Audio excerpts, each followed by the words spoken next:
Segera download yang Quran disebut oleh Tadabbur, Al-Quran, dia meraih tafsir kebaikan. dalam genggaman Contoh, Anda. bulan Ramadan adalah bulan Al-Quran.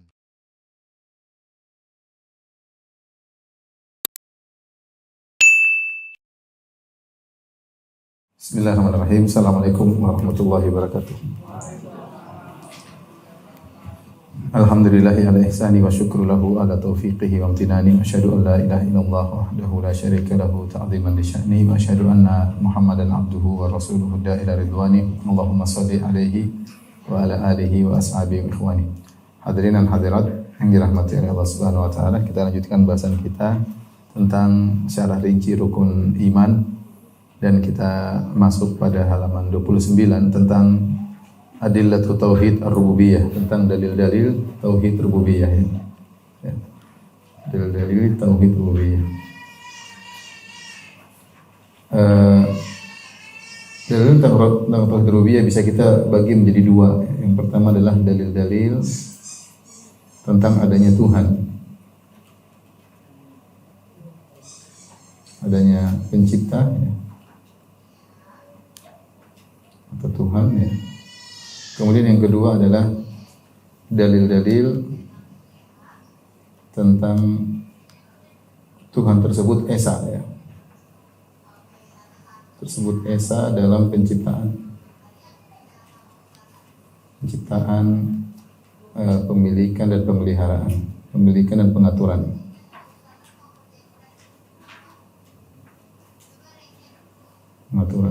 Jadi ada dua model pendalilan yang akan kita bahas pada kesempatan kali ini. Karena tauhid rububiyah maksudnya kita mengakui Tuhan itu ada, dan Tuhan tersebut adalah esa. Dan pembahasan ini yang akan kita singgung pada kesempatan kali ini adalah tentang poin yang pertama ya, tentang dalil-dalil Tuhan itu ada. Dan ini seperti sebagaimana saya singgung sebelumnya, bahasan ini bahasan yang penting karena bahasan ini terkait dengan bantahan terhadap orang-orang ateis yang mengingkari adanya Tuhan, dan itu mulai muncul, mulai marak di akhir-akhir ini ya. Ada yang mengingkari adanya Tuhan, ada yang mengatakan saya masih mencari Tuhan, ada yang mengatakan saya masih ragu, ada yang mengatakan belum ada dalil yang menunjukkan Tuhan itu ada, dengan berbagai macam model-model ateisme yang beredar di zaman sekarang ini ya. Dan bahasan kita kali ini ya perlu konsentrasi ya, diharapkan bagi para bapak ibu-ibu untuk konsentrasi dan butuh keseriusan ya, karena perlu mikir dalam hal ini ya. Baik. Dalil adanya Tuhan kita juga bisa bagi menjadi dua ya. Yang pertama disebut dengan dalil fitrah. Yang kedua adalah dalil akal. Dalil akal ya, secara akal. Apa yang dimaksud dengan dalil fitrah? Dalil fitrah maksudnya adalah dari sananya ya. Fitrah manusia tanpa diajarin sudah menuju pada Tuhan itu ada. Dalil fitrah itu maksudnya adalah dalil dari sananya. Dalil dari sananya ya. Tanpa harus belajar. Harus belajar ya.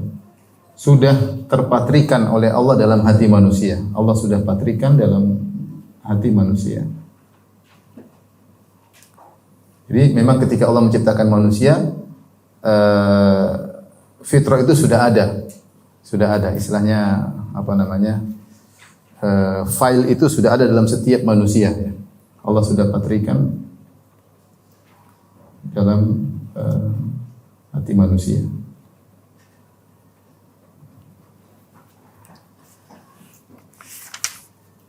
Baik, ikhwan dan akhwat yang dirahmati Allah. Ini disinggung oleh Allah dalam surat Ar-Rum 30, kata Allah, "Fa'aqim wajhaka lid-dini hanifan fitratallahi allati fataran nasa 'alaiha." Maka hadapkanlah wajahmu dengan lurus kepada agama Allah. Tetaplah fitrah Allah yang telah menciptakan manusia ya, menurut fitrah tersebut ya. Jadi Allah telah menciptakan manusia dengan fitrah yang ada dalam dada mereka ya.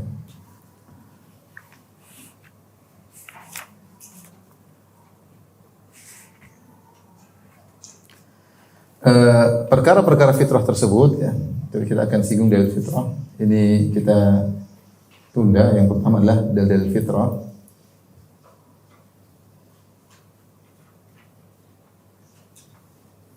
Kita bagi dua dalil fitrah ini ya. Fitrah pertama, fitrah mengenal pencipta atau mengakui keberadaan pencipta.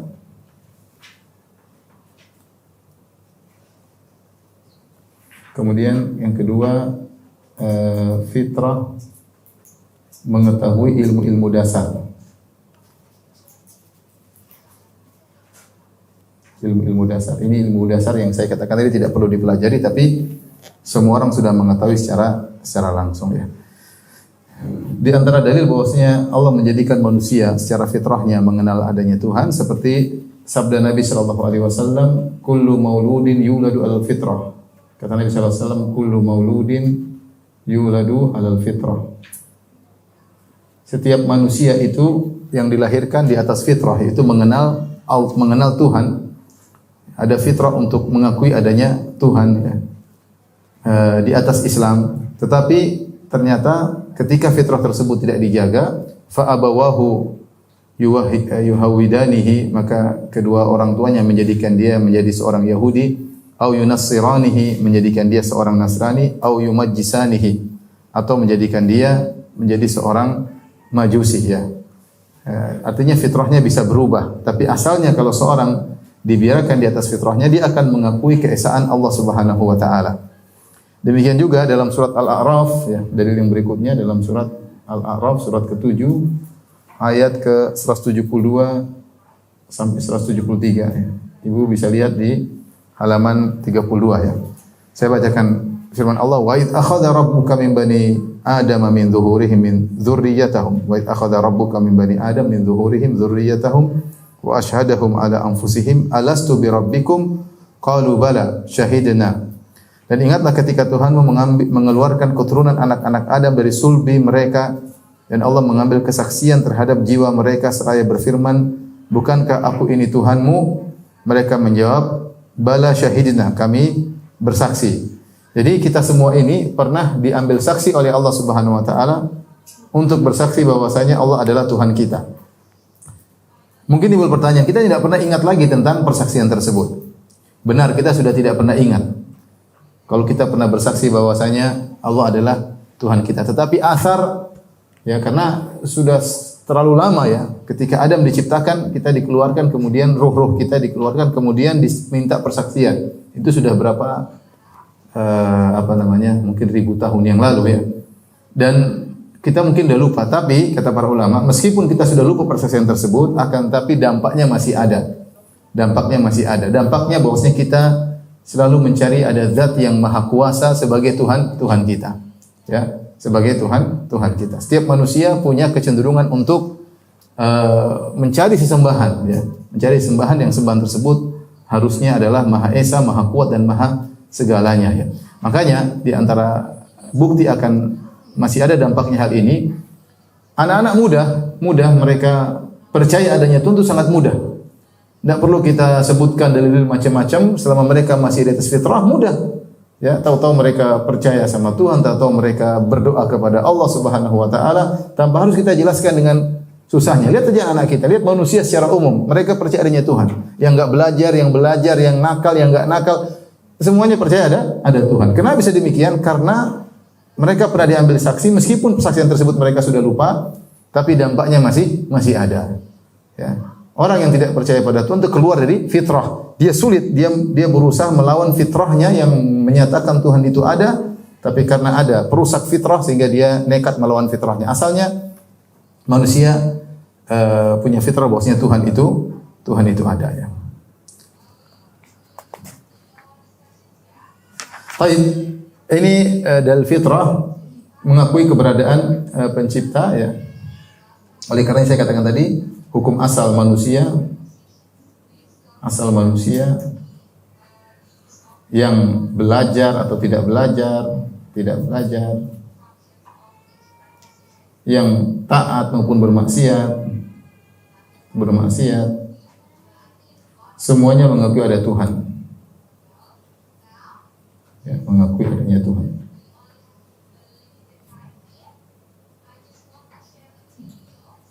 Semuanya mengakui adanya Tuhan.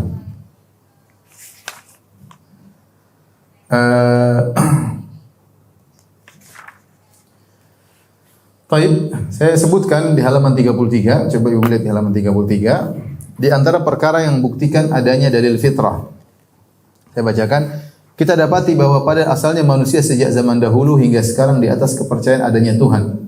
Adapun kalangan ateis, maka mereka hanyalah minoritas dan mereka muncul belakangan. Ya. Jadi asalnya manusia percaya sama Tuhan, ini menunjukkan fitrah mereka mengakui adanya Tuhan. Ateisme itu muncul belakangan. Ketika syahwat sudah mendominasi sehingga di antara mereka ada yang tidak mau percaya sama Tuhan supaya apa? Supaya bisa melampiaskan syahwatnya sesukanya. Atau mereka terkena syubhat-syubhat yang lain. Insyaallah akan kita bahas tentang macam-macam ateisme. Kemudian berikutnya di halaman 33, kita dapati di berbagai penjuru dunia, baik dari suku yang berbeda-beda, budaya yang berbeda-beda, lokasi yang berbeda-beda, serta generasi dari masa ke masa yang berbeda-beda. Namun kita dapati umumnya selalu ada tempat khusus dibuat tempat ibadah. Ya, di mana-mana orang ada bikin tempat ibadah. Artinya mereka berusaha mencari Tuhan dan menyembah Tuhan. Entah Tuhan yang mereka sembah bisa jadi salah, bisa jadi tapi intinya mereka sepakat untuk memiliki tempat peribadatan, untuk mereka beribadah kepada sesuatu yang dianggap sebagai Tuhan ya. Bahkan keberadaan tempat untuk kuil ibadah tersebut terkadang lebih ada daripada adanya pasar, daripada adanya sekolah, daripada adanya rumah sakit. Kenapa? Karena secara umum mereka merasa kebutuhan untuk beribadah kepada sesuatu itu adalah perkara yang urgent. Dan ini kita dapati dalam berbagai lapisan masyarakat dengan berbagai macam generasi. Ini dalil bahwasanya fitrah Tuhan itu ada sudah maksudnya terpatri dalam dada-dada manusia. Kemudian saya sebutkan tadi juga, kita dapati anak-anak begitu mudah percaya adanya Tuhan. Tidak perlu kita repot-repot mendoktrin mereka. Mereka berjalan, tahu-tahu mereka percaya sama Tuhan. Ya. Mau nakal, nggak nakal, mau macam-macam ya. Mau belajar, nggak belajar, mereka percaya adanya Tuhan. Dengan sendirinya, dari sananya. Kenapa? Karena fitrah mereka, Tuhan itu ada. Ya. Kemudian di antara hal yang menunjukkan fitrah, keyakinan adanya pencipta, kita dapati jika seorang ateis dalam kondisi genting dan terdesak, maka fitrahnya mencari Tuhan untuk menyelamatkannya. Bagaimanapun ia sejatinya membutuhkan sandaran, yang kukuh. Ya. Ada pernyataan bahasa Inggris artinya tidak ada ateis dalam lubang perlindungan, kondisi terdesak. Dan ini benar, maksudnya orang ateis kalau sudah terdesak dia akan mencari suatu zat yang maha kuat untuk menolongnya. Saya punya kawan di Bali, dia sering ngantar-ngantar turis untuk mancing ya. Suatu saat dia bilang, saya pergi ke tengah laut bersama seseorang yang dia anti atau tidak percaya adanya Tuhan. Maka ketika dalam kondisi ombak yang besar, saya segera berdoa kepada Allah dan dia pun mencari kekuatan yang untuk menolongnya. Dia berkata, ya Tuhan ya. Jadi fitrahnya berbicara padahal sebelumnya selalu dia mengingkari adanya Tuhan. Tapi ketika terdesak antara hidup dan mati, maka dia fitrahnya berbicara untuk minta pertolongan kepada Tuhan yang dia yakini mengatur alam semesta ini, yang dia yakini memiliki kekuasaan untuk mengatur ombak yang sedang menerpanya. Ya. Dan ini makanya dikatakan orang ateis pun dalam kondisi terdesak dia pasti mencari sesuatu untuk menolongnya, mengeluarkan dia dari kondisi darurat, kondisi genting yang dia yakin sesuatu tersebut bisa mengatur alam ini. Nah, itu menunjukkan fitrahnya percaya kepada Tuhan. Dia tidak akan pasrah diam saja, enggak. Dia pasti mencari sesuatu. Hatinya bergerak untuk memohon kepada sesuatu untuk menolongnya. Ya. Demikian juga di antara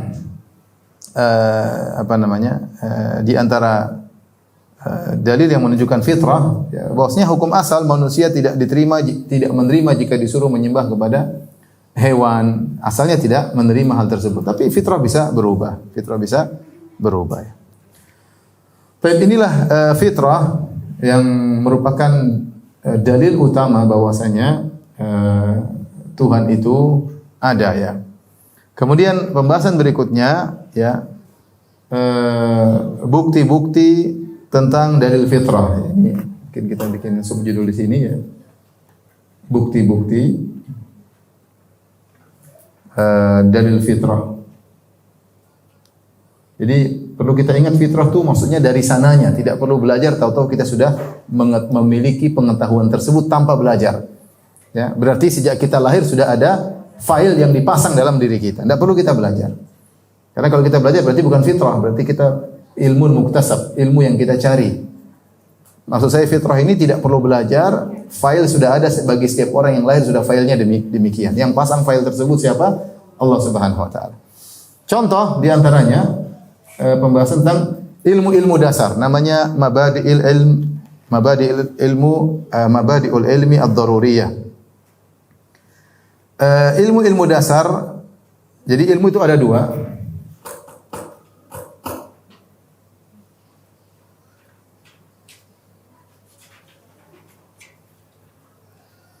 Ilmu ada dua ya. Yang pertama ilmu dasar, ilmu dasar. Yang kedua adalah ilmu hasil pengamatan, ilmu hasil pengamatan atau hasil belajar. Ilmu dasar ini yang kita katakan adalah ilmu berdasarkan fitrah. Berdasarkan fitrah. Pertama, dan dia merupakan landasan bagi ilmu pengamatan. Ia adalah landasan bagi ilmu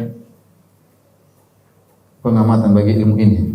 Dia adalah landasan. Seandainya tidak ada ilmu dasar, maka kita tidak akan pernah mencapai suatu ilmu hasil pengamatan. Ya. Baik, contoh ilmu-ilmu dasar, lihat halaman 35, ibu-ibu, lihat 35. Di antara ilmu dasar tersebut, artinya tanpa kita pelajari kita ngerti. Pertama, akibat timbul karena sebab. Tidak mungkin ada akibat tanpa apa? Sebab. Ini enggak usah kita pelajari, kita ngerti. Misalnya ada anak jalan tahu-tahu ada yang mukul kepalanya, dia pasti tahu ada sebabnya. Ada yang mukul kepala saya, makanya kepala saya sakit misalnya. Itu tidak perlu dipelajari, udah ngerti. Ada suatu akibat, tidak mungkin kecuali ada apa? Sebab, ada sebab. Ini dari mana? Fitrah, dari sana, ya. Ya misalnya tiba-tiba ini jatuh, ini pasti ada sebabnya. Entah ada kegoyangan, entah miring, entah saya dorong sehingga jatuh. Tidak mungkin jatuh sendiri, ya. Ada sebabnya. Itu dari sana sudah terfitrahkan. Tidak perlu dipelajari, orang sudah ngerti. Ya. Kemudian contoh ilmu dasar. Semua orang ngerti bahwasanya satu lebih sedikit daripada tiga. Semua orang ngerti. Nggak usah diajari, udah ngerti. Ini satu lebih sedikit daripada lima. Jumlahnya satu, mana yang lebih banyak? Ya lima. Yang lebih sedikit lah satu. Nggak perlu diajari, orang semua sudah ngerti. Demikian juga contohnya, yang lebih ringan dan lebih kecil lebih mudah diangkat daripada yang lebih besar dan lebih berat. Kalau ada lebih kecil ringan, yang lebih mudah diangkat daripada yang lebih besar lebih berat. Ini tidak usah dipelajari, kita ngerti. Dari mana? Dari fitrah.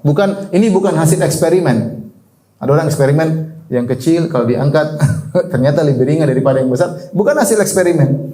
Tapi dari sananya orang udah ngerti namanya sesuatu yang lebih kecil itu kalau diangkat lebih ringan daripada yang besar. Kalau jenisnya sama ya. Kalau jenisnya apa? Sama ya. Sama-sama apa namanya besi misalnya, yang kecil lebih ringan daripada yang besar. Kemudian di antara ilmu dasar bahwasanya tidak mungkin dua yang kontradiksi bisa digabungkan. Al-jam'u bainan naqidain mumtani'. Menggabungkan dua hal yang kontradiksi itu tidak mungkin. Tidak mungkin ada suatu perkara ada dan tidak ada, enggak mungkin. Kalau ada atau tidak ada, enggak mungkin ada sekaligus tidak ada. Ini bukan hasil eksperimen, ini dari sananya kita ngerti, enggak mungkin dua hal yang bertentangan bergabung. Tidak mungkin kita mengatakan seorang di timur sekaligus di barat. Ya kalau enggak di timur ya di barat. Enggak mungkin kita mengatakan suatu di atas sekaligus di bawah. Ini perkara yang mumtani. Enggak mungkin suatu kita katakan iya dan tidak. Enggak mungkin. Ya kalau enggak iya ya tidak ya. Kecuali sisi yang berbeda. Kalau sisi yang berbeda bisa iya bisa tidak memang iya. Tapi kalau satu sisi yang sama, enggak mungkin kita katakan iya sekaligus tidak. Enggak mungkin kita katakan ada sekaligus tiada. Ini adalah ilmu-ilmu dasar. Nah ini kita untuk bantahan kepada orang-orang ateisme. Karena orang-orang ateis mengatakan bahwasanya semua dipelajari. Ya, karena dia mengingkari Tuhan. Artinya menurut mereka manusia lahir dalam kondisi kosong, tidak ada file sama sekali. Kemudian dia butuh belajar untuk mendapatkan file-file tadi. Kita bilang tidak benar. Manusia lahir sudah ada file dalam dirinya. Di antara file tersebut adalah file-file tentang pengetahuan adanya Tuhan dan pengetahuan tentang ilmu-ilmu dasar. Nah, siapa yang pasang file tersebut? Penciptanya. Ini maksudnya kita perlu ini untuk membahas orang apa ateis. Karena orang ateis berusaha mengingkari ilmu dasar. Kata mereka, nggak ada ilmu dasar. Itu semua diketahui dengan apa? Eksperimen. Kita bilang nggak benar. Ini hal tidak perlu diajari. Semua orang ngerti. Sebab pasti, akibat pasti ada apa? Sebabnya. Yang satu lebih kecil daripada 3, 1 kilo lebih berat, lebih ringan daripada 100 kilo, udah ngerti. Nggak perlu dipelajarin. Dan dua hal tidak mungkin kontradiktif. Digabungkan tidak mungkin. Makanya ada satu, saya tulis di catatan kaki, ibu mungkin lihat ya. Jadi orang-orang ateis berusaha mengingkari ilmu dasar tersebut, karena kalau dia mengakui ada ilmu dasar, maka ateisnya gugur. Dia harus berusaha untuk menanamkan bahwasanya manusia dilahirkan dalam kondisi filenya kosong. Ya, tidak ada sama sekali. Kita bilang enggak, sudah ada filenya. Nanti akan disebutkan banyak. Filenya bukan cuma file ini, banyak file-file yang lain yang memang Allah sudah pasang pada manusia yang menunjukkan penciptanya telah masang file tersebut. Makanya orang ateis berusaha mengingkari ilmu-ilmu dasar tersebut. Contohnya ada yang mengatakan alam ini tadinya tidak ada, lalu tiba-tiba ada tanpa pencipta. Ini enggak mungkin. Kalau kita sesuatu yang tidak ada tahu-tahu menjadi ada, enggak mungkin ya. Enggak ada. Oleh karenanya ada sempat klip tersebar di YouTube ya tentang seorang ateis, dia kalau tidak salah profesor fisika. Tapi dia mengingkari apa adanya Tuhan. Sampai dalam perdebatan dia mengatakan something from nothing. Sampai diketawain oleh mereka. Bagaimana sesuatu muncul dari sesuatu yang tidak ada. Dan itu sesuatu sangat melanggar aksiomatis ya. Ini namanya aksioma. Ilmu-ilmu dasar ini istilah mereka adalah sesuatu yang tidak bisa ditolak. Memang dari sananya seperti itu. Ya, mereka mengatakan sesuatu terjadi tanpa sebab. Sesuatu tiba-tiba ada dari sesuatu yang tidak ada. Ini enggak mungkin. Ini sudah namanya dalam bahasa namanya mukabarah, yaitu kesombongan. Sesuatu yang jelas-jelas benar dia berusaha menentang. Kenapa? Apa? Karena dia ingin memegang prinsip bahwasanya Tuhan tidak ada.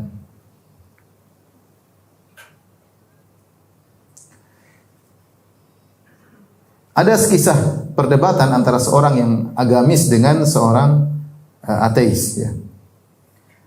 Tentang ilmu-ilmu dasar. Maka seorang agamis tadi dia ingin menetapkan ilmu dasar itu ada tanpa dipelajari karena ini dari sananya dari Tuhan. Maka dia bertanya kepada orang ateis, apakah Anda percaya terhadap ilmu-ilmu dasar ini bahwasanya sudah ada dari sananya? Maka orang ateis tadi berusaha mempertahankan keyakinan, saya tidak percaya. Saya tidak percaya, tidak ada ilmu dasar. Semuanya ilmu hasil eksperimen, hasil belajar. Enggak ada ilmu dasar. Orang agama ini mengatakan apa? Enggak, Anda percaya. Si ateis mengatakan, saya tidak percaya, dia ngeyel. Orang yang agama juga mengatakan, enggak, kamu percaya. Dia berusaha mengatakan kau percaya. Si orang ateis mengatakan, dia bantah. Gimana sih? Saya akan bilang saya tidak percaya. Akhirnya orang agamais mengatakan, lihat, dalam perdebatan kita ini kau percaya kepada ilmu dasar. Di antara ilmu dasar tidak mungkin dua yang kontradiktif bisa digabungkan. Tidak mungkin kau percaya dan tidak percaya digabungkan. Tidak mungkin. Makanya ketika saya bilang kau tidak percaya, kau percaya, kau bantah. Kau bilang saya percaya. Seandainya kalau ilmu dasar ini tidak ada, harusnya kau tidak membantah perkataan saya. Antum paham atau tidak? Saya ulang ya. Di antara ilmu dasar kita kan mengatakan tidak boleh menggabungkan dua hal yang kontradiktif. Antara iya dan tidak, percaya tidak percaya, enggak mungkin. Nah, orang ateis ini dia ingin berusaha menolak ilmu-ilmu dasar, enggak ada ilmu. Sampai mereka berusaha, siapa yang bilang bahwasanya lebih kecil lebih ringan daripada yang lebih besar itu cuma relatif kata dia. Menurut kamu, menurut saya belum tentu. Ya. Siapa bilang kontradiksi tidak bisa digabungkan itu ya menurut kamu, menurut saya belum tentu. Jadi berusaha menolak ilmu dasar supaya menyatakan bahwasanya Tuhan tidak ada. Maka ketika terjadi perdebatan tersebut, orang yang beragama tadi mengatakan, kamu percaya kepada ilmu-ilmu dasar. Kata dia, saya tidak percaya. Enggak, kamu percaya. Enggak, saya tidak percaya. Dia ngeyel. Ketika dia ngeyel, dia ingin membantah orang tersebut, karena orang tersebut berusaha menggabungkan antara dua hal yang kontradiktif, antara percaya dan tidak percaya, maka dia bantah. Seharusnya kalau dia mengingkari ilmu dasar, ketika dibantah, dibilang kamu percaya, dia terima saja. Karena bisa tergabung dua hal yang berkontradiktif, berlawanan. Mudah-mudahan paham.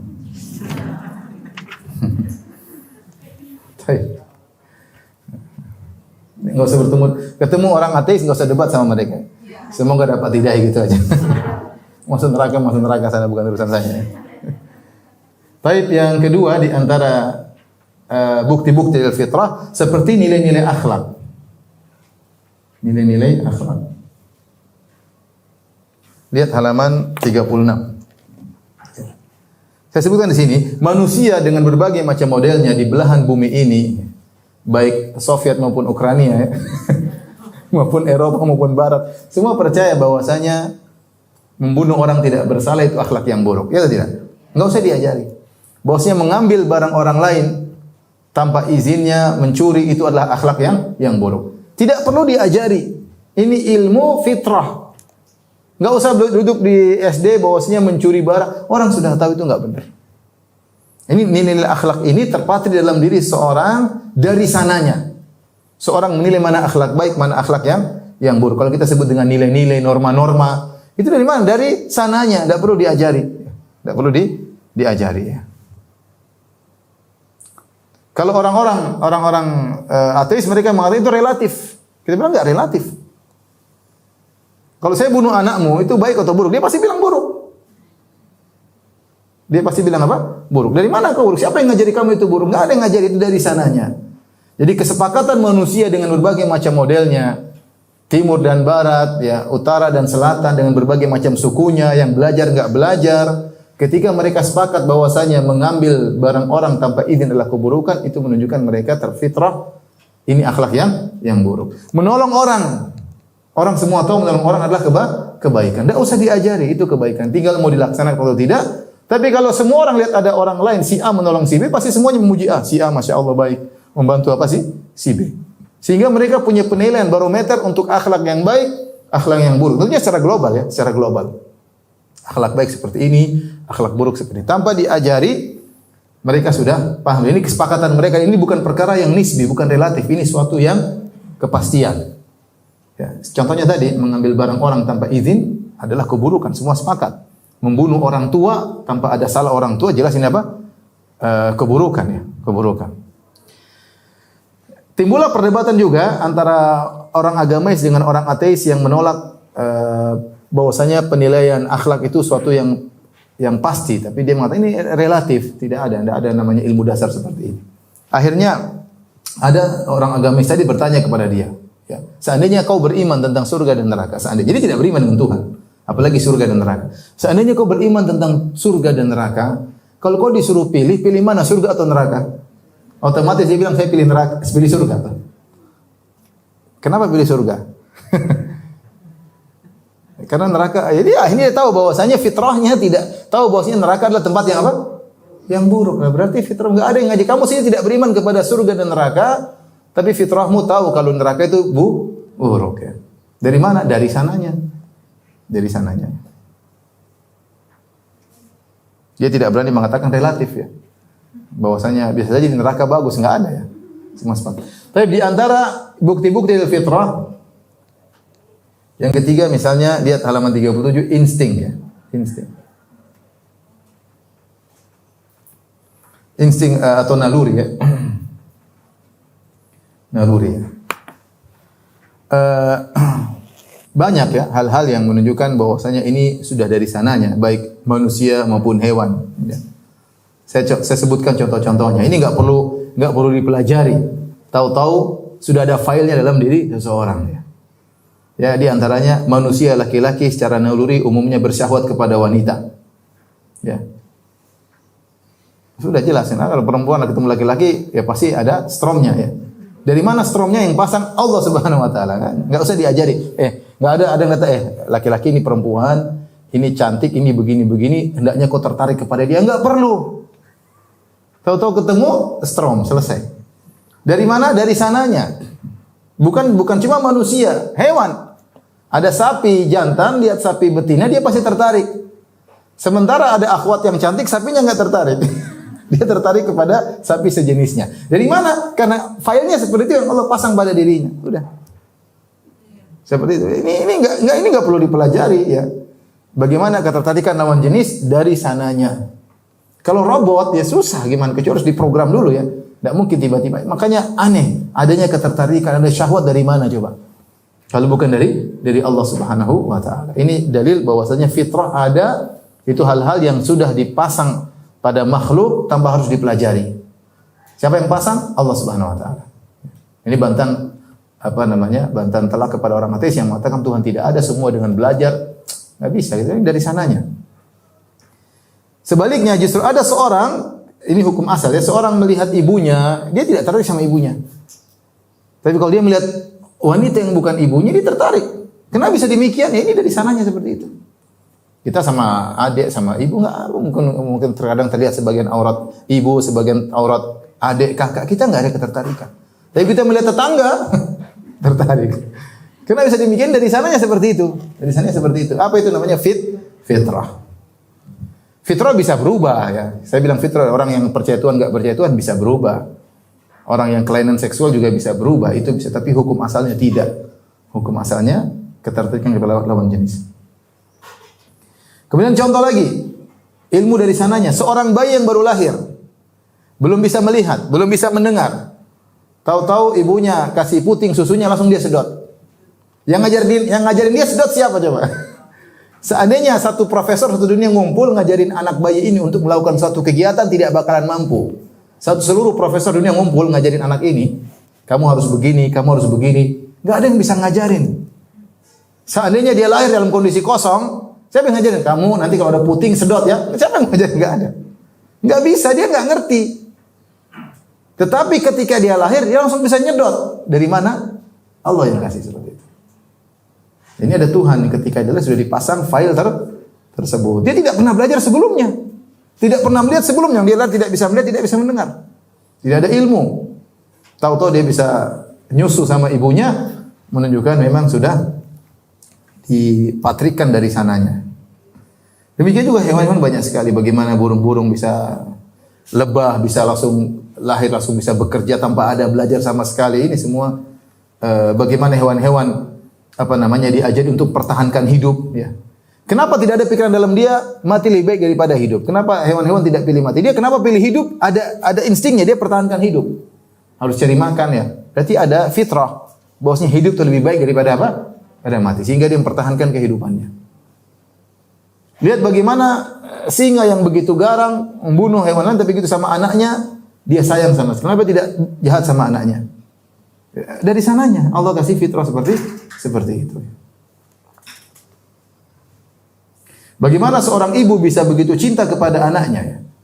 Ya, dia sayang sama anaknya, kemudian dia bersabar mengandung sang anak, kemudian dia sabar dalam mengurus sang anak dari sananya.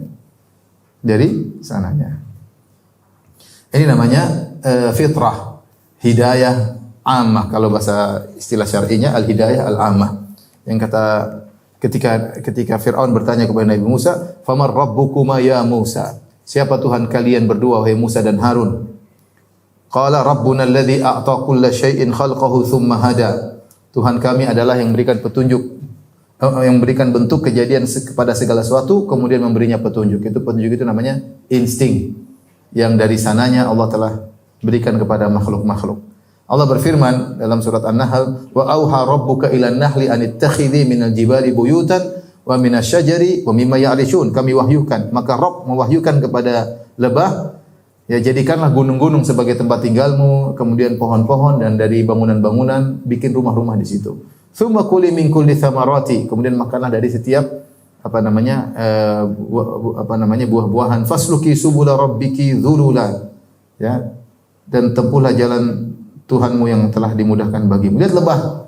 Dari mana dia lahir dia sudah pintar. Langsung sudah pintar bagaimana cara bikin. Langsung lebah itu kan berbagai macam model. Langsung dia tahu pekerjaannya masing-masing.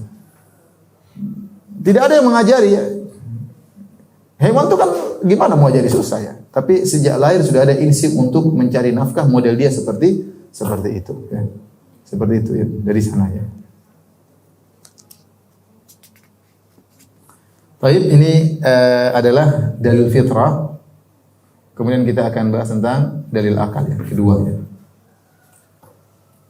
Setelah ini. Gawin.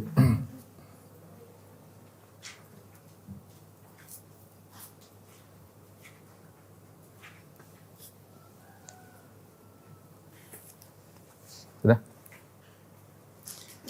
Baik, berikutnya kita akan bahas dalil akal yang menunjukkan adanya Tuhan.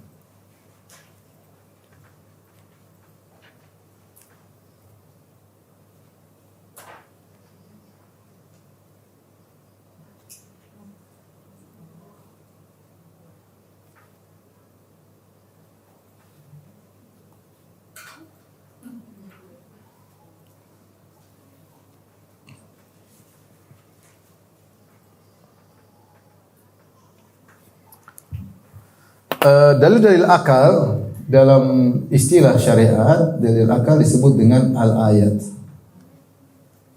Ayat atau jamaknya adalah al-ayat. Al-ayat. Ayat artinya tanda-tanda kebesaran Allah. Dan dalil akal tentang adanya Tuhan sangat banyak. Allah beberkan dalam Al-Quran banyak sekali. Yang Allah sebutkan inna fi dzalika laayat. Sungguh yang demikian itu ada tanda-tanda. Maksudnya kamu pikirkan secara akal tanda-tanda akan adanya Allah Subhanahu wa taala ya.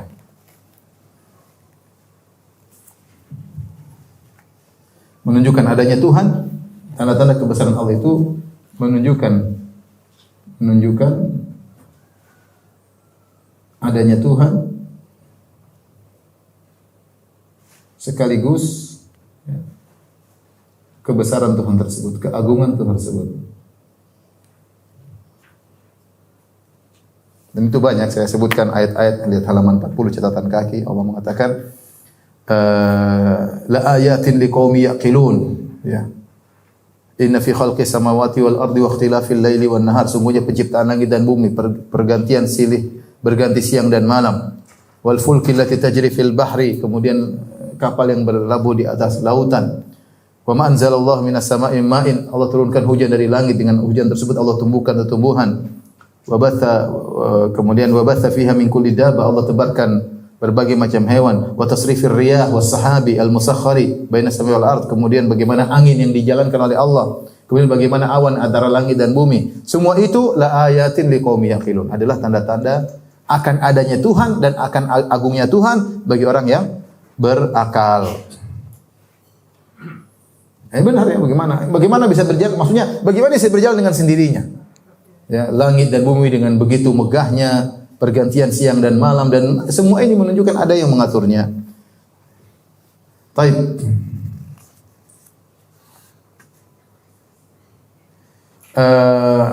Dalil akal ini sebagaimana saya jelaskan pada halaman 41 ya.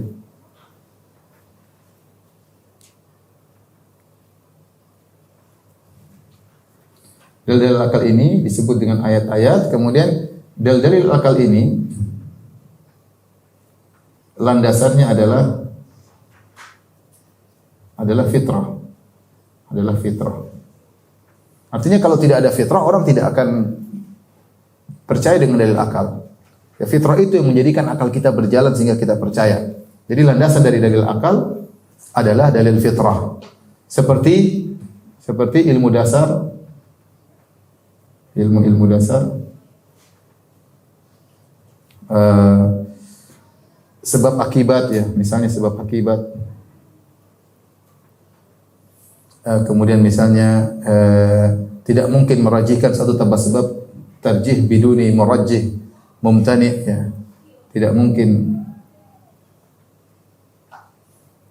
merajihkan sesuatu tanpa sebab.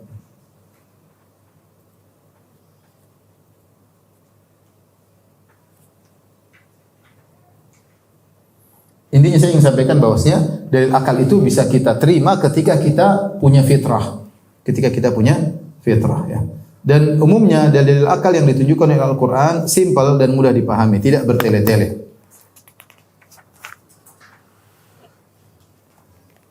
Baik. Sesuatu yang ada, kita bahas sekarang ya. Sesuatu yang ada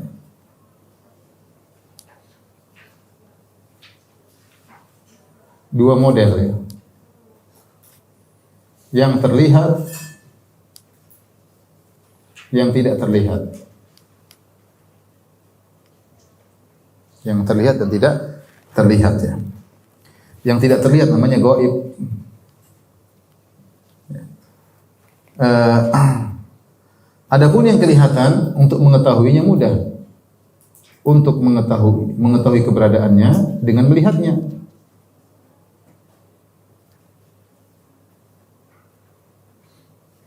Dengan melihatnya. Mudah ya, seperti bumi ada nggak ada, lihat bumi, langit ada nggak ada. Dengan melihat, kalau lihat ada ya berarti ada. Tapi yang jadi masalah bagaimana membuktikan sesuatu yang gaib itu ada tanpa melihat. Nah, ini yang dijadikan orang ateis. Tuhan nggak ada, mana buktinya Tuhan itu ada? Nggak kelihatan, nggak kelihatan. Nah, kita ingin membuktikan secara dalil akal bahwasanya Tuhan itu ada. Tuhan itu ada meskipun dia tidak terlihat ya. Meskipun dia tidak terlihat ya. Sederhananya kita katakan bahwasanya suatu yang tidak terlihat belum tentu tidak apa? Tidak ada. Banyak hal yang tidak kita lihat tapi ternyata ada. Di antaranya kita bisa tahu ada dengan lihat dampaknya. Lihat apa? Dampaknya. Maka di antara cara mengetahuinya adalah dengan melihat dampaknya. Untuk mengetahui keberadaannya, di antaranya adalah dengan melihat dampaknya. Dampaknya. Contoh sederhana, listrik kita nggak pernah lihat. Nah, listrik kita nggak. Tapi kalau pegang ke strom berarti ada apa? Dampaknya. Bilang tidak ada listrik, coba pegang. Ya, ada dampaknya. Meski nggak pernah lihat, tapi kita yakin ada. Contoh jin, saya tidak pernah lihat jin. Tapi saya sering ketemu orang kemasukan apa? Jin. Karena ada teman punya ponakan, dia bukan orang Jawa, tapi dia kemasukan jin. Karena tahu dia nyanyi lagu tembang Jawa, nggak bisa bahasa Jawa. Nggak mungkin kecil ya apa? Jin. Saya tidak pernah lihat jin, sampai sekarang saya belum. Saya cuma lihat jin dalam apa film ya, Si Manis Jembatan Ancol. Tapi kalau atau yang lain ya, genderuwo dan yang lain. Tapi kalau asli saya tidak pernah lihat. Merasakan pernah, saya tahu perjalanan tahu merinding, saya merasakan. Saya pernah meruqyah, pernah macam-macam lah. Tapi di antaranya tadi seperti seorang tidak tahu bahasa Jawa, tahu-tahu dia bisa nyanyi lagu Jawa. Ada wanita dulu saya pernah tahu tidak tahu bahasa Inggris, bahasa Belanda. Tahu-tahu dia bisa ngomong apa? Belanda. Kenapa? Jinnya ada jin Belanda. Buktinya ketika diruqyah ada dampaknya. Dia teriak, kemudian hilanglah pengaruhnya. Kita mungkin tidak pernah melihat, tapi kita tahu apa? Dampaknya. Nah, untuk mengetahui sesuatu yang tidak terlihat, di antaranya adalah ya, dengan dampak. Sebenarnya ada cara yang lain, metode lain, yaitu dengan pengkabaran.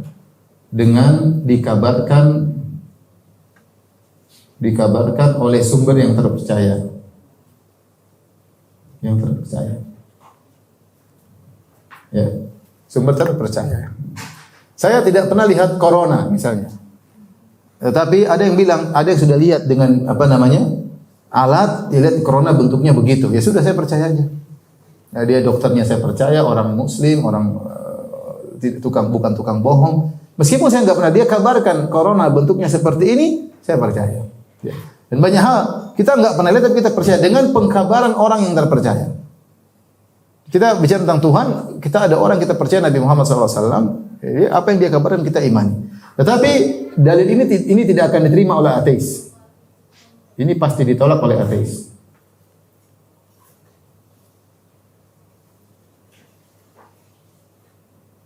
Dia tidak mau terima dengan model dia. Yang kita perlu diskusi sama dia adalah dengan dalil ini.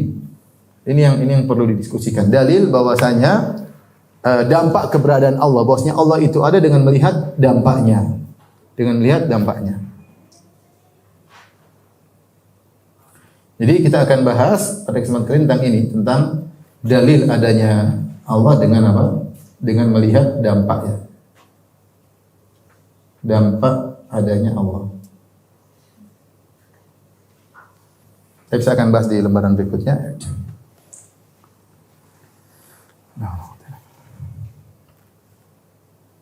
Sudah, Bin?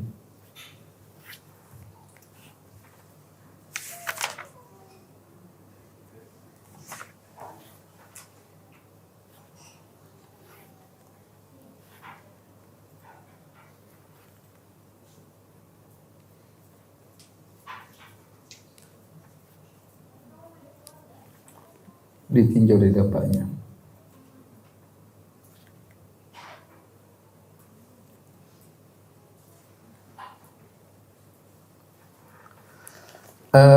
Di antaranya pernah membahas tentang dalil-dalil, di antaranya dalil penciptaan, yaitu dalil ijad wal khalq, dalil penciptaan.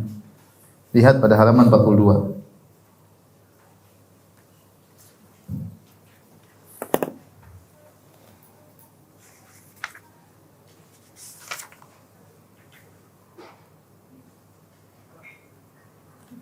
Kita melihat semua banyak benda-benda yang tadinya tidak ada menjadi ada. Pohon yang tadinya tidak ada kemudian bisa menjadi ada. Banyak hal, manusia yang tadinya tidak ada menjadi ada. Hujan yang tadinya tidak tahu turun hujan. Kita lihat dari sesuatu yang tidak ada menjadi ada, pasti ada yang mengadakan. Ya. Sesuatu, kaedahnya ini kaedah.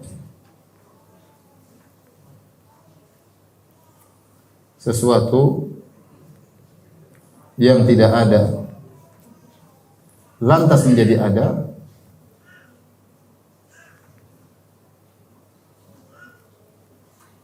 pasti ada yang mengadakan. Pasti ada yang mengadakannya.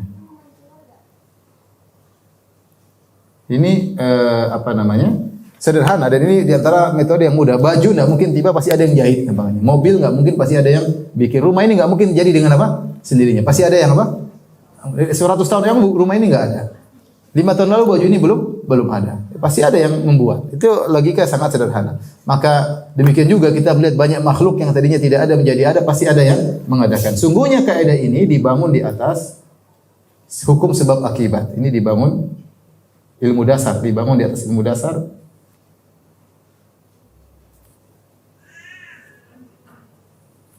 Sebab akibatnya. Artinya nggak mungkin ada akibat ini kecuali ada sebabnya ya. Ini sangat apa namanya? Sangat mudah ya. Dia akan kita bahas syubhat mereka suatu saat insyaallah. Ketika dia mengatakan, "Ustaz, kalau suatu yang ada pasti ada yang mengadakannya, terus Tuhan siapa yang mengadakannya?" Syubhat mereka. Tapi kita bahas. Kita kaidahnya bukan itu, bukan, ingat kaidahnya bukan setiap yang ada pasti ada yang mengadakan, bukan. Kaidah kita setiap sesuatu yang tidak ada kemudian jadi ada, pasti ada yang mengadakan. Bukan setiap yang ada pasti ada yang mengadakan. Beda ya. Bukan saya bilang setiap yang ada pasti ada yang mengadakan. Tapi saya mengatakan setiap yang tidak ada terus menjadi ada, pasti ada yang mengadakan. Karena kalau tidak ada yang mengadakan, harusnya dia tetap pada hukum asalnya tidak ada. Ketika dia tadinya tidak ada, kemudian jadi ada, pasti ada yang mengadakan. Nanti adapun masalah tersebut kita bahas ya. Ada syubhat-syubhat ateis yang menunjukkan bahwasanya semuanya ini pasti ada yang mengadakan sampai pada titik terakhir yang tidak ada yang mengadakan dia sudah ada sejak awalnya, dialah namanya Tuhan. Kalau tidak ada sesuatu yang ada sejak awalnya, maka semua ini tidak akan ada. Dia harus kembali kepada titik awal, sesuatu yang ada dari sananya, bukan ada yang mengadakannya.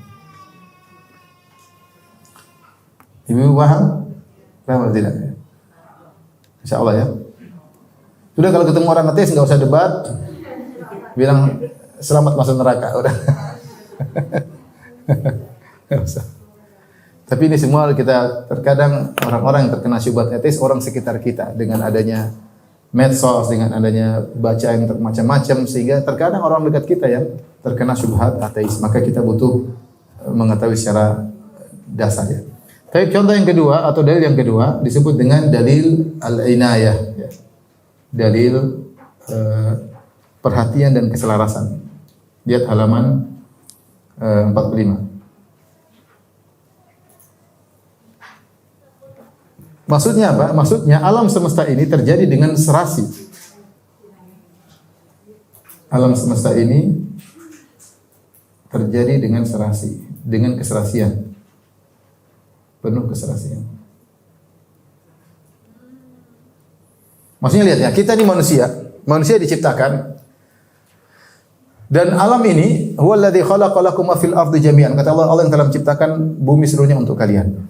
Kita manusia ternyata Allah ciptakan alam semesta yang cocok buat kita. Ada oksigennya yang kita butuhkan, ada siang dan malam, ada hewan-hewan yang bisa kita makan yang menunjang kehidupan kita.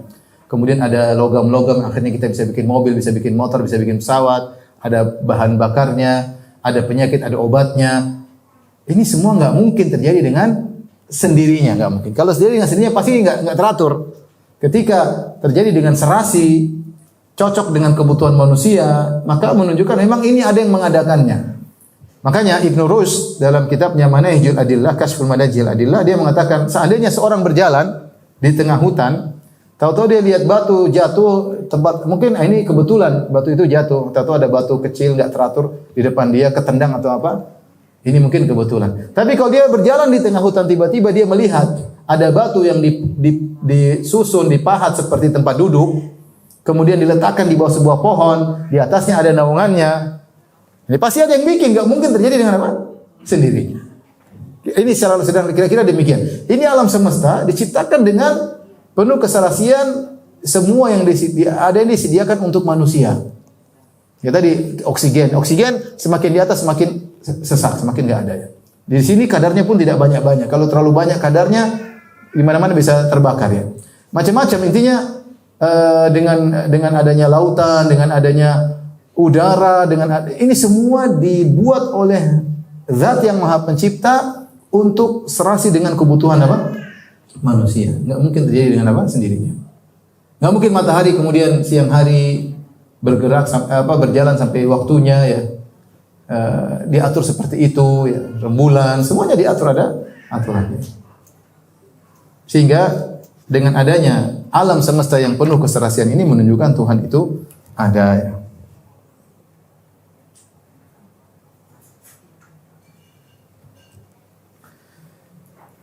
Allah sebutkan dalam surat An-Naba, alam naj'al arda mihada wal jibala autada, tidakkah kami jadikan bagi engkau bumi yang sebagai hamparan, wal jibala autada, gunungnya sebagai pasak.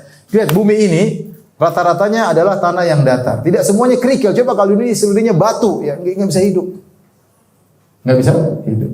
Coba bumi ini isinya seluruhnya air, kita juga nggak bisa hidup. Tapi Allah bikin ada lautan, ada sungai air tawar, ada laut air asin, ada bumi, ada tanah yang datar, ada gunungnya, ada hutan, ada macam-macam. Ya. Hewan-hewannya ada yang jinak, bisa disembelih, ada yang buas, tempatnya di mana, subhanallah. Ya, ini semua pasti ada yang menciptakan, tidak mungkin terjadi secara kebetulan. Karena orang-orang ateis Tuhannya adalah kebetulan. Kebetulan. Ini kebetulan. Semua kamu ada di atas muka ini kebetulan juga, kebetulan. Kamu mati juga kebetulan. Enggak ada, semuanya sudah diatur. Tapi yang berikutnya, yang ketiga, dalil al-itqan, dalil kesempurnaan ciptaan Allah.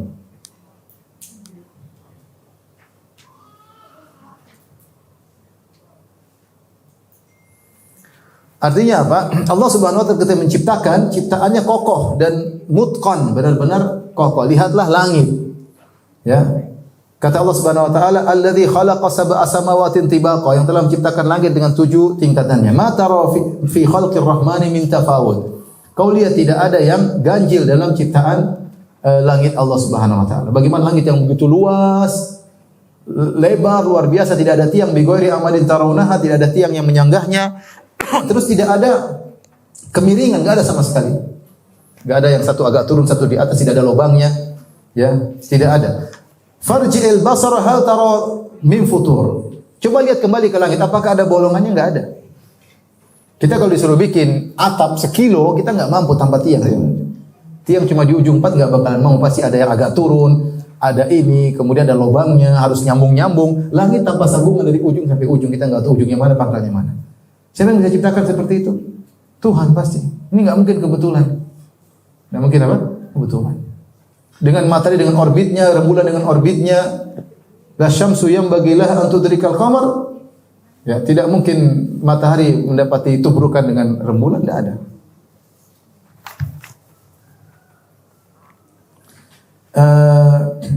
Tidak usah jauh-jauh, kita lihat makhluk Allah Subhanahu wa taala, lihat makhluk manusia. Wa fi anfusikum afala tubsirun. Pada diri kalian tidak kalian lihat bagaimana diri kalian? Lihat tubuh kita, ada, tanya para dokter lah, ada jantungnya, ada paru-parunya, ada mata saja, ada sarafnya dengan berbagai macam saraf untuk seperti kabel-kabel lah, ibarat kabel untuk mengenal warna merah, warna ini. Kalau ada saraf yang rusak, kabel yang putus jadi buta warna. Berapa Ya, jadi ini luar biasa manusia ini penuh dengan kehebatannya. Tidak usah kita bicara manusia ya. Lihat aja lalat. Lalat binatang yang hina tapi sempurna. Allah ciptakan sempurna. Allah mengatakan, ya ayuhan nas, duriba mathalun fastami'u la. Innal ladzina tad'una min dunillahi la yakhluqu dzubaban walau ijtama'u la. Wahai manusia sekalian, dibuat perumpamaan bagi kalian, maka dengarkanlah. Sungguhnya yang kalian sembah selain Allah tidak akan mampu menciptakan seekor lalat meskipun mereka bersatu padu. Lalat yang menjijikkan itu, tapi itu sempurna dengan gangguannya. Dengan mata fasetnya, dengan gerakannya. Siapa yang bisa bikin lalat? Hewan sempurna sebagai lalat ya? Tidak ada. Sempurna. Jadi ciptaan Allah semuanya sempurna. Belum lagi kita bicara tentang manusia ya. Baik, dalil berikutnya adalah dalil pengaturan ya, taskhir ya. Ini berbicara tentang aturan-aturan sunan kauniyah, dan ini hal yang menganehkan ketika sebagian fisikawan menemukan bahwasanya alam semesta ini ada aturan-aturan baku. Kemudian mereka tidak percaya kepada Tuhan, seperti Stephen Hawking.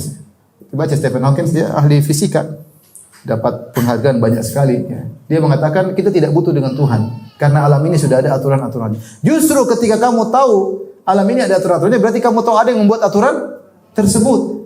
Justru kamu tahu bahwasanya ada Tuhan. Bukan kamu tahu ada aturan-aturan, kamu bisa bikin rumus-rumus macam-macam, kamu bilang ini kebetulan semuanya. Gimana kebetulan semuanya? Ya. Gak mungkin. Gak mungkin. Tuhan orang ateis kebetulan. Justru lihat bagaimana contoh matahari ya. Wasyamsu wal qamar wan nujumu musakhkharatin bi amri. Ala lahul khalqu wal amr. Matahari, rembulan, bintang-bintang semuanya di bawah aturan Allah. Masing-masing punya orbitnya. Matahari tiba terbit pada waktunya ya, terbenam pada waktunya, tidak pernah terlambat. Kalau kereta bisa terlambat. Kereta bisa terlambat, pesawat bisa terlambat, bisa kecepatan ya. Jarang-jarang kecepatan, biasanya apa? Terlambat. Tapi kalau matahari pada waktunya. Dan Allah yang bisa merubah aturan tersebut. Allah pernah bikin matahari cepat, Allah pernah bikin matahari terlambat. Allah pernah bikin matahari terlambat dua kali. Ketika Yusha bin Nun berperang, Allah melambatkan matahari agar dia bisa menyelesaikan perangnya. Ketika Dajjal nanti muncul di akhir zaman, Allah lambatkan matahari sehingga satu hari seperti setahun. Tapi hukum asalnya, dan Allah akan bisa bikin matahari terbit dari barat ke timur hari kiamat. Tapi hukum asal ini berjalan dengan aturannya. Aturan-aturan yang berlaku yang disebut dengan sunan kauniyah, itulah berarti ada yang membuat aturannya. Makanya banyak ahli fisika yang membuat rumus-rumus. Ini rumusnya begini, rumus gaya, rumus ini, rumus ini, rumus ini. Dari mana? Berarti ada aturan yang dalam alam semesta ini banyak sekali aturan. Mereka baru menemukan aturan ini, baru menemukan hukum ini, hukum ini. Sungguhnya kumpulan hukum-hukum itu adalah aturan-aturan yang sudah dibuat oleh apa? Tuhan. Berarti ada yang membuat. Ada yang membuat. Saya sempat lihat apa Stephen Hawking, kasihan, maksudnya orangnya fisikawan hebat, dia cacat juga, tapi kemudian dia meninggal dalam kondisi apa? Ateis.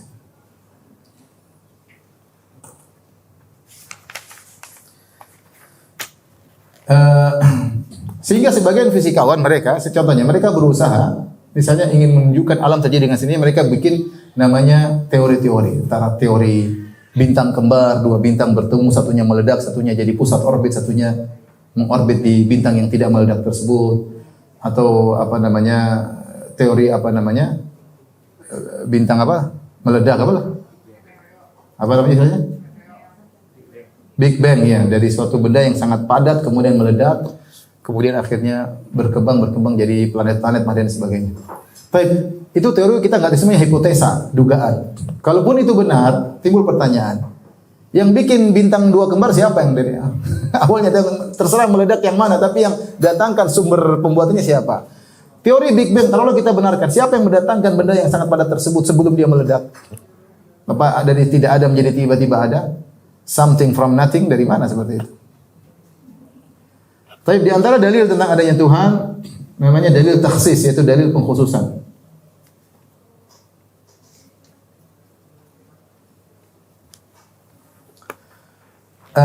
Artinya masing-masing Allah bikin apa namanya yang pas, artinya kekhususan. Contohnya seperti disebutkan oleh sebagian pakar tentang air yang ada pada diri kita. Ada namanya air mata, ada namanya air telinga, ada namanya air liur.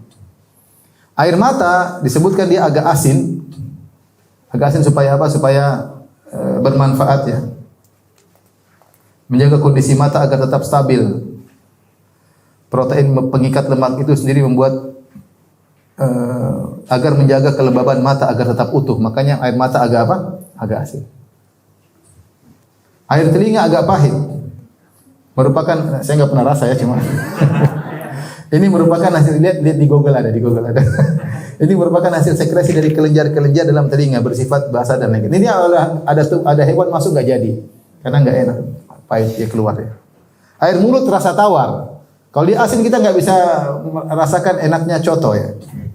Tapi karena dia tawar kita bisa tahu coto ini enak. Kalau kita asin susah atau pahit susah kita merasakan apa? Berbagai macam. Karena maksudnya lihat semuanya air tapi air di sini rasanya beda, air di sini rasanya beda, air di sini rasanya beda. Kenapa bisa spesifik begitu? Berarti ada Tuhan yang menspesifikkan. Namanya dalil taksis.